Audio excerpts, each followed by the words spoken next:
Welcome to the AFR Saints channel, where we provide you daily content on your favorite team, the New Orleans Saints. Do us a favor and hit that subscribe button. Be sure to leave your comments below and smash that like button. Who dat? Sean Salisbury is our guest with us every Tuesday here. Love chopping it up with Sean. Hey, as we're going to break, Sean, I kind of posed that question hypothetically. With Darren Rizzi, we're looking at a guy that clearly has changed culture, but has never been an offensive or defensive coordinator. Neither had John Harbaugh, right? He was a special teams guy. There are those examples, and then there's the perfect blend of like an Andy Reid that's a culture guy that's also the play caller. Which would you, like if you're looking at the Saints with Darren Rizzi, if they continue on this role, I mean, how much do you dock him or knock him for not being a guy that's going to control one side of the ball? Not 1 ounce. Matter of fact, I kind of like it. Why? Okay. Well, if I'm a head coach after all these years of playing offense, let's talk about human nature for a second. Do you think I'm all of a sudden going to be turned into a defensive coach and his favorite? I don't care what any coach tells us, Matty. If you're Jeff Fisher back in the day when he was coaching defense, or if you're Andy Reid, he gets out of Spagnola's way, right? You're an offensive guy. If you cut your teeth as an offensive guy, what's Nick Saban going to favor most of the time? Defense. Defensive backs and defense. Yep. When you're ahead, no matter what. Even though you're a head coach, you got to oversee it all. I've been with coaches. They got an offensive background in their head coaches now. Guess what they do most of the time during practice? They hover around the offense. They just do. It's human nature. It's just the way it is. If you started out as a singer and you got a couple acting roles along the way, and you show up and 15 of each are there, you're going to probably go to what you know. That's just the way it is. So in this case, you know why I like it? You don't have a favorite. You just don't. And I know it's like, we don't have favorite kids. We like them all. But, my firstborn, okay. or whatever it is, everybody has something and I know it sounds crazy, but I am in my career seeing it. Offensive guys tend to favor their offensive practice field. Defensive guys, some guys, if they're really into it, they don't. You'll hear teams when they're not winning. Well, he didn't even spend any time with the defense or any time with the offense. Human nature. You hang around your environment that you're used to, and I think that especially when you're a first-time head coach or an interim head coach, if you're offense or defense. But why I like it, and you mentioned Andy Reid, and you know who John Harbaugh's coach was. You do, when he was in Philadelphia, was Andy Reid, culture guy, and when it first happens, we all of a sudden think, well, why would you hire a special teams coach? Well, because John was damn good. He's a culture guy and understood what Andy was trying to teach. And then you hire guys on both sides. There is no, and I'm not saying they intentionally favor somebody. It's just human nature to be around what you're even more comfortable with or what you've cut your teeth doing. Nick Saban at practice, I'll guarantee you, hangs around the defensive backfield, because if you're a defensive backs coach with Nick Saban and you screw up, you won't be long for the job, okay? Less patience there. It's the same anywhere else. So I could care less what side of the ball you coach, and I definitely could care less if you're a special team coach, and it's the chicken or the egg. Does winning come before culture, or culture come before winning? And I think in my time, it's the culture, the environment, the buy-in comes before the winning. You can win some games just because you're talented.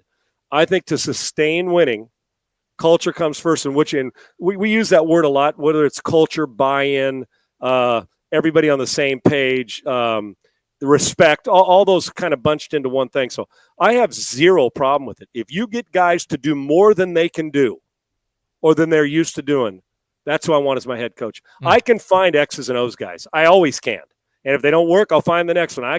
They all know X's and O's. Leadership's not easy to get because it's also not popular, because you're going to piss people off along the way. Buy-in's tough to get because you don't want to be kissing somebody's backside, but you also want to make the player know that you got their back. So it's trust and it's transparency, all those things that some coordinators that get to be head coaches or assistants that get to be head coaches, they just don't quite grasp that. And they go back to their position coach or coordinating. Some just aren't good at it. Then you get some that are good at both, Andy Reid. You get some that are good at knowing how to be a head coach or yell and scream, but aren't good at making sure everybody there's a trust factor because they're a coach and a general manager. They're too close to the front. There's a lot of different layers to it.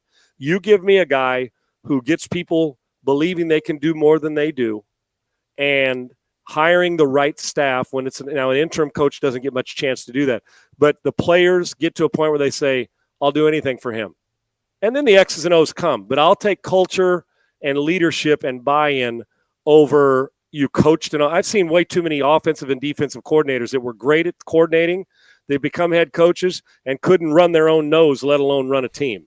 So I'll take that anytime. The fact that Rizzi's a special teams coach has zero to do. And if he can be 90% or 80% of John Harbaugh, and he gets this gig and they play well and the buy-in continues, why do you have to go look for a sexier name because he's a coordinator?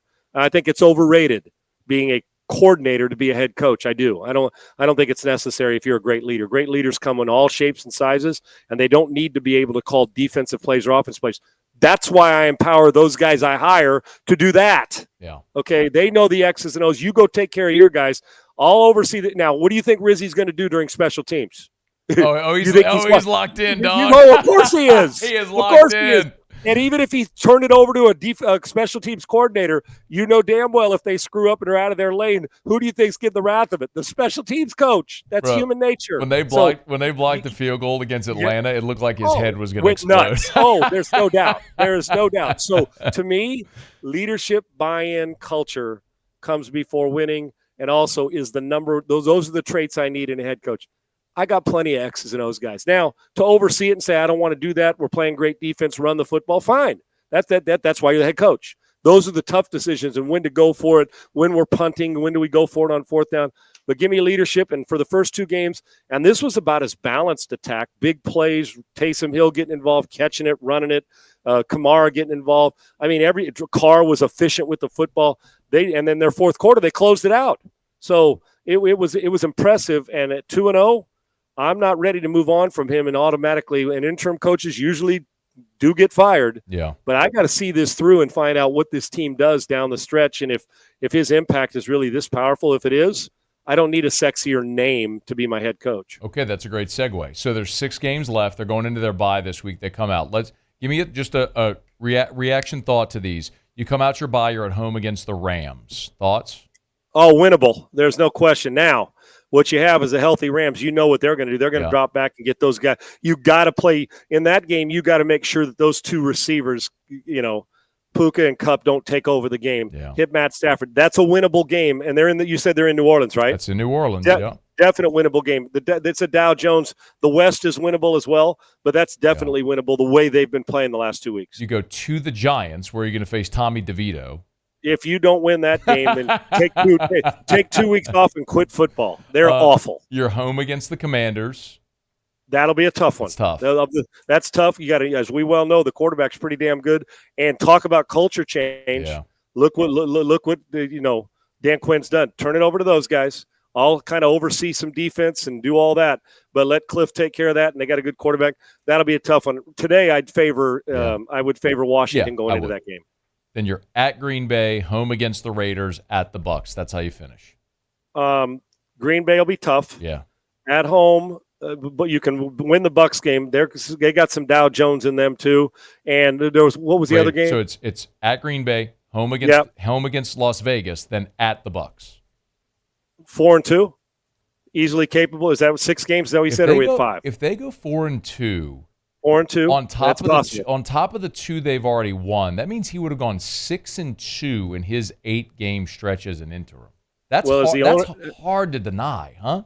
Especially when you go in and everybody has kind of left you for dead. Oh, it's kind of an interim coach. We know he's getting fired. They're going to go do all kinds of different things.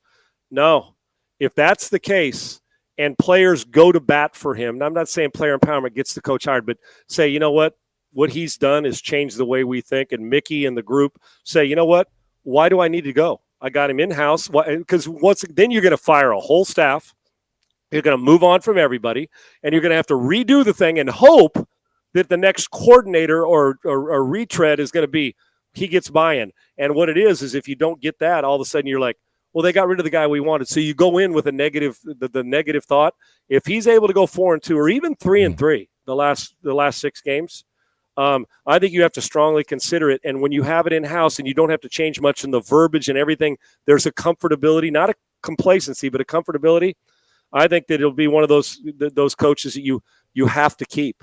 You'll consider others, but matter of fact, if it gets to the point where they're like 4-1 and they're waiting on the last game, get it done soon so you go into the offseason knowing. Don't leave any doubt. If he's able to pull that off with what they've been through, I got no problem hiring him. He's Sean Salisbury. It's, you know what it reminds me a little bit of, Sean, if it gets to that point? Miami had Dan Campbell as an interim head coach. They blew that. They blew it. They could have hired him. They did. Because they were looking for the better name, and I mean they were bigger and sexier. And you know what?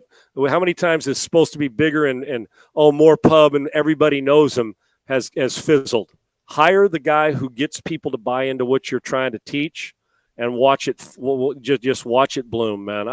I'm past the point of the sexy. If the sexy name's Andy Reid, great. How many of those guys are there? Right. But only way we find out about a guy like Rizzi is hire him. And let's see what he does. And the great thing now, see real quick, I know I'm late, Matt. No, you're good. Is if he only had. Normally, we fire coaches at the end of seasons, right? Like with 3 games to go, and they don't really have chance to put their. Even if they go 2-1, we say, well, let's move on. Good point. The fact that he would get, what would that be? 8 games. 8 games, right? Half a season. Now he gets to put his stamp on it, and a 5-3, 6-2. You're like, okay, he's had enough time to let us see what they're doing. If they end up going 6-2, why in the hell do you need to leave the building? And it's not going to cost you $6, $7, $8 million to do it. Yeah, that's a good point. You would have a large enough sample where you could say, hell, he coached the team. Instead of the 2-game throwaway that everybody's got their car started and their golf clubs in the trunk, right? That's a good This point. at least gives me a body of work to say, oh, look what he's done. Come from behind. Have a big fourth quarter. Get guys to play well. Running game. Get to all these things. Empower him. If they get to that point and take care of it like we just said, Mickey doesn't need to go outside the building. He's Sean Salisbury at Sean Unfiltered. Y'all give him a follow. You catch him every weekday morning there. Sports Talk 790 with Houston. He's best. Sean, we appreciate you, man. Thank you. Love it, brother. Thank you. Appreciate you. Hey, thanks so much for watching. Please leave your comments. I love to interact. And be sure to hit the red subscribe button below.